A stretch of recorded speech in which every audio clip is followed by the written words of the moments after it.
内が命。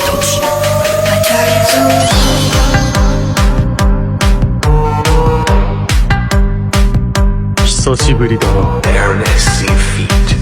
サスケ。It was spring. The school year was drawing to a close, and another boring day at school was giving me a headache. I went to the nurse's office, but after taking the pill that I always keep in my bag, I went straight home, bypassing the school nurse. At home, I watered the flowers, dusted, and started looking at old family photo albums. The memories flooded over me, and I started crying softly. Mom, Dad, everything was so good. A solid family, plenty of fun, trips. Why did everything end up like this? Suddenly, the phone rang. It was my neighbor calling. She anxiously asked where I was and why I left school when I told the teacher that I would go to the nurse's office. I just came home, Mrs. Stevens. I'll be there soon, I replied, then put the albums back in place and went to the house next door. There, a hot lunch and a lot of questions were waiting for me. But even though my head didn't hurt, I still wasn't in any mood for a conversation. Once I assured Mrs. Stevens, who was there to greet me, that I wasn't hungry at all, I locked myself in my room and looked out the window. I could see my family home through that window until night fell. The curtains, as always, blocked my view of my father's office. He didn't allow anyone to enter, and even after he left, he didn't leave a key behind. I'd always wondered what was inside, and now I was one step away from learning the secret. My name is Linda, and for almost 2 years now, I haven't seen or heard anything to do with my family. At the end of the last school year, my parents and my younger sister went to Africa for the holidays. I can't stand the heat, so I refused to go with them, something I now regret very much. When they were about to leave, my parents asked their old friends from the house opposite, Mr. and Mrs. Stevens, to look after me. They're an elderly couple whose children grew up and moved out a long time ago. Since I was a kid, I often visited them and was glad to live with them for some time because they always loved and pampered me like their own granddaughter. The trip was supposed to last exactly 5 weeks, but we stopped receiving calls from my parents after 4 days. I was worried, but Mr. Stevens assured me that it was difficult to get a signal where my parents and sister had gone, and they would definitely show up soon. But it still hasn't happened. And all this time, I've been living with Mr. and Mrs. Stevens. Yes, they treat me like their own daughter or granddaughter, and they take care of me. But still, I miss my own family very much and continue to dream of getting to see them. Time passed, and at some point, I thought that some clue about the disappearance of my parents might be in my father's office. I started looking for ways to break the lock. It took almost a year, because I'm not some gangster who can open any door with a knife. There was less than a day left before I would be able to get a key, and I had to try to sleep so I'd be fresh for the next day.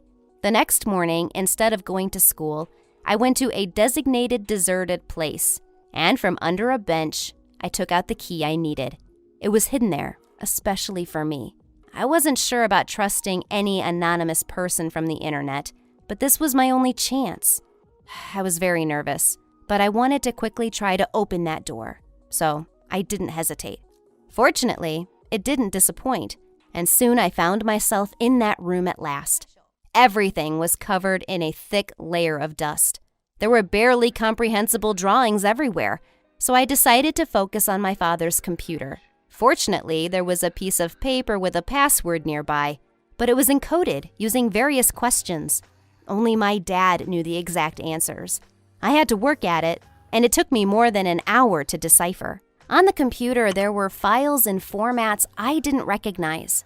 I decided to look at something familiar, my dad's email. Fortunately, the password was saved, and I was able to log in immediately. There were a lot of business emails that came a few months after my father's departure, and I decided to go back to the very date my parents announced they would leave, and found an invitation to a tour of Africa from a certain Thomas Schmidt. He suggested that Dad go there with him and threw out several accommodation options.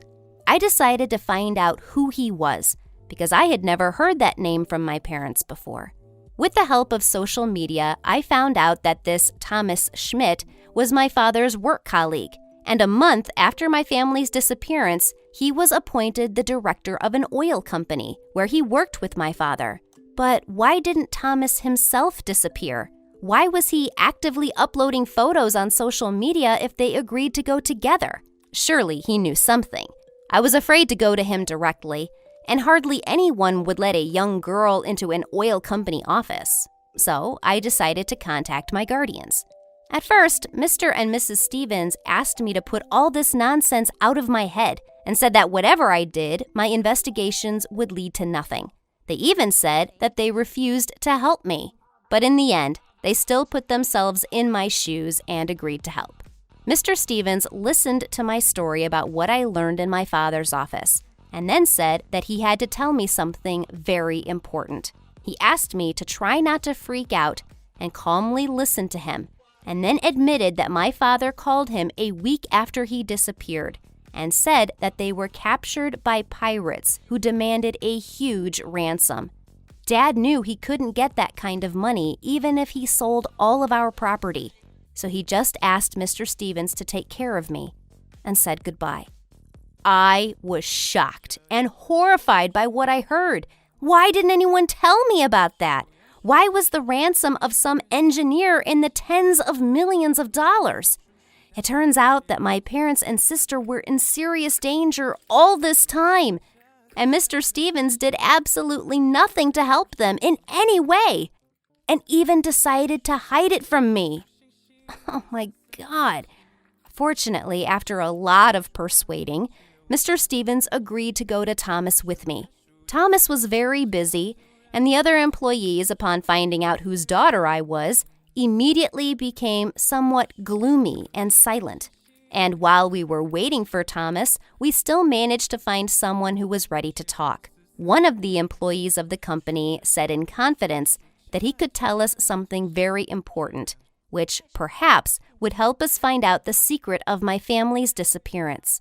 We went to a place where no one would be able to hear our conversation, and the man said that before his disappearance, my father was the first in line for the post of director of the company, and he was about to get the position. Thomas was the second after him, and since my dad was missing, it was Thomas who took the spot. Strange coincidence, isn't it? Soon, Thomas had some time available, and we were invited to his office. He pretended to be very happy to see me, but at the same time, he didn't seem sincere. Regarding my problem, Thomas told us that his wife got sick right before the trip, and because of that, he couldn't go to Africa with my father. He had to cancel the trip right before the flight. Then he told me that he was very sorry about what happened. I immediately realized that there was something tricky about the way he talked. His speech sounded very stilted, and his eyes wandered during the conversation. After I got home, I thought for a long time about what to do next and how to find out what exactly Thomas didn't say. There had to be a clue. After giving it a lot of thought, one idea came to my mind. I decided to find Thomas's wife on social media and write to her from a new account on behalf of the tour operator. I would send her a message that she was receiving compensation in the form of another tour to Africa because of the one she missed last year. And then I would offer to let her choose what dates she preferred. I wasn't sure that this idea would work, so I waited for her response with bated breath. Soon, she replied that she didn't understand what kind of African tour I was talking about and that she would never voluntarily go there. Her husband told her that there were dangerous pirates and lots of diseases there, and that it was very hot. She assumed it was some kind of mistake and said goodbye to me. So, Thomas's wife didn't know about the trip at all and wasn't sick, but he knew about the pirates and was never planning to go to Africa? There were too many coincidences. Mr. Stevens thought so too, and he said that he would use his old connections to expose Thomas. The best detectives in the state took up the case of the disappearance of my parents and sister, and after a week, it finally got off the ground. It turned out that before my father could be appointed to the post of director, Thomas contacted a man from Africa via email and asked him to host someone for him, offering a very large sum of money. So they came to him with all the evidence and said that we would go to court, and he had a chance to mitigate the punishment if he cooperated and if my family was saved. But he continued to deny everything, and we decided to come at it from another direction. We contacted the same person from Africa via email, saying that we could offer him information about the ship on which the son of a very rich businessman will be. We actually went on a cruise on this ship ourselves after warning the police in advance. During the operation, they managed to detain the pirates, who had no choice but to say where my parents and sister were. We managed to free them, and after a year of slavery, they were finally freed, although they no longer believed it was possible. I was so glad to see them alive and practically unharmed. My sister had grown a lot in a year, and my parents, unfortunately, had aged quite a bit. But most importantly, now we were together and safe. I finally went back to living in my own home, and I no longer had to live with my neighbors. Thomas was arrested, and the post of director of the company is still empty. But I'm not sure that my dad will be able to take the job after the nightmare he experienced. Well, it doesn't really matter anyway. What do you know about pirates? Write your answers in the comments. Click like under this video, and be sure to subscribe to our channel.